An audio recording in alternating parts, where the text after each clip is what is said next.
Hey yo guys, what's up and welcome back to Toe Tags Metal Reviews, and today we're talking about the new releases from BLOODYWOOD and IMMOLATION.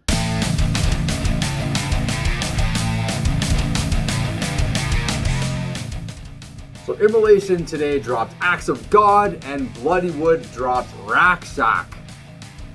We're probably going to butcher the pronunciation of any Indian words or song names that we talk about in this video and henceforth. So apologies for that ahead of the game. I don't know what to start with here. I guess I'll start with IMMOLATION. So IMMOLATION is, kind of, I guess you call them like classic death metal. I believe they're from New York. They're part of that scene. These guys are brutal. They're a really good, solid band. I've never really got super into them, but I've listened to a bunch of their albums, and I feel like this one fits right in line with at least a lot of their newer stuff within the past, several years, the last 2 or 3 albums maybe. It kind of fits in that grouping. It's basically what you would expect. Like, it's hard to really pinpoint things on like 1 or 2 listens. I listened to like 1.5 times today, and it's hard to really pinpoint exactly what stands out about it. A couple tracks did jump out at me. Incineration Procession has a really cool vibe to it. It's got a riff that you wouldn't, it's not really a typical riff for this type of music. You don't really would expect it, but it sounds really good.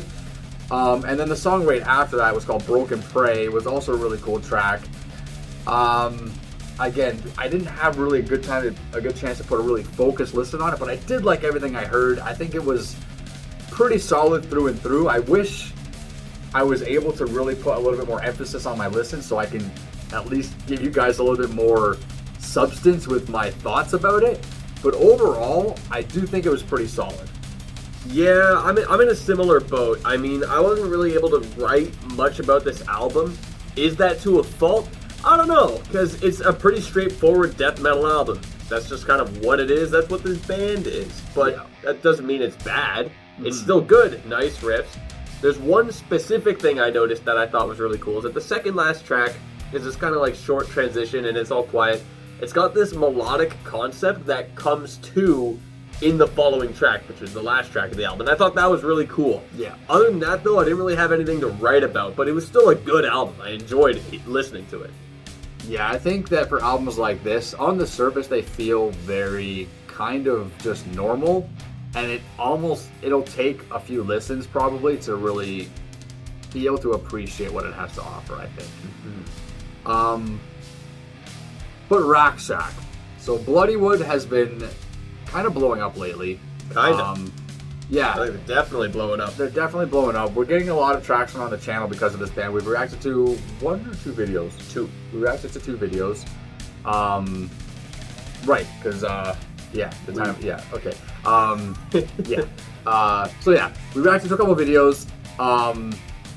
And yeah, they're getting views. People are liking them. People are recommending them. And yeah. So anyways, listen to the album today. Overall, pretty damn good. Pretty solid. I would describe them as new metal, to be honest. They take me back to that early 2000s, kind of when a lot of hip-hop elements were really being introduced into metal. They were doing a lot of fusion with those 2 genres. And basically, new metal was the birth child of that fusion.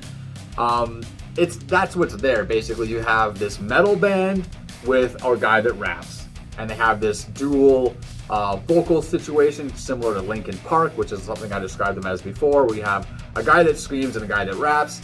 But the thing that sets this band apart is the cultural elements of this band, because they call themselves Indian folk metal, which I guess is another great way to genreify them. But the cultural elements is one of my favorite things about this band, because it adds a lot of character. There's certain things like, and I'm not sure exactly what kind of instruments they're playing. I think the tabla is the drums they play.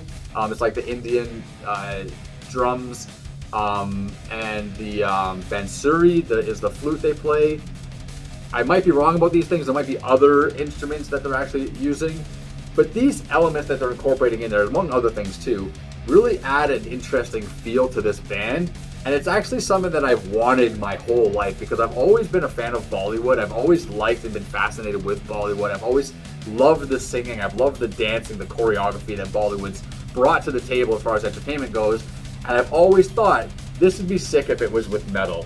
And now this band is giving that to me. So, just before I hand the floor off, a couple of songs that highlighted for me was Dana Dan or Dana Dan, whatever. Again, we're going to butcher the names of these songs, I'm sorry.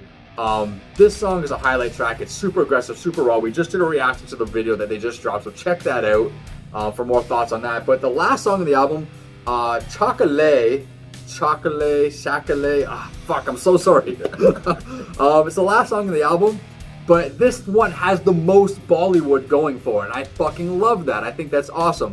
The singing is just really good. Yeah, the last track, I was really happy to hear that they really incorporated a lot of that Bollywood sound in there, because I think that's what makes this band special to me. Well, as for myself, it was awesome. I mean, I listened to it and I enjoyed it quite a bit. I feel the same way about Aj as I felt when we reacted to that way back. Awesome kick-ass song that really just gets you going. Dana Dan, fucking brutal. I'm listening to this like, oh my fucking god, they're pissed. This is crazy. Just very angry song. I really like the contour of this album. I think they do a really good job at mixing in the harder stuff with the softer stuff. Yeah. And you really get a really nice flow between the two. Yad has such an awesome solo. Oh my god. I remember, like, I'm whatever busy, and that solo comes on, I just like turn my head like, what the fuck was that? Oh my god, this is sick. Nice. Like that like is a head turner, you know? Really got me thinking like, oh shit. And I really do like how it's like, you know, new metal, new core almost. Yeah. And it's, you know, got the Indian influence in it as well. And I love that fusion. It gives you something new and fresh that you really don't hear super duper often, especially not within mainstream metal. Yeah. So yeah, as far as these two albums, I think Immolation was really good, but I think we just gotta go with Rock Shock, Bloodywood to review through the week. Just because of how different it is. We've never covered anything quite like it on the channel, so it's definitely fresh for us, and I think it's what the fans want for the most part, because this band has been getting us a lot of traction on the channel lately, so it just only makes sense for us to review the album. So we're going to see how it goes throughout the week, and we'll be back in a week to give you guys our full and final review of Rock Shock. Be sure to tune in then, but for now, leave a comment down below and let us know what you guys think of these two albums. That's it for this video. Subscribe if you guys are new to the channel. I'm Wild Self. I'm TV Fish. See you guys on the next video. Keep those heads banging.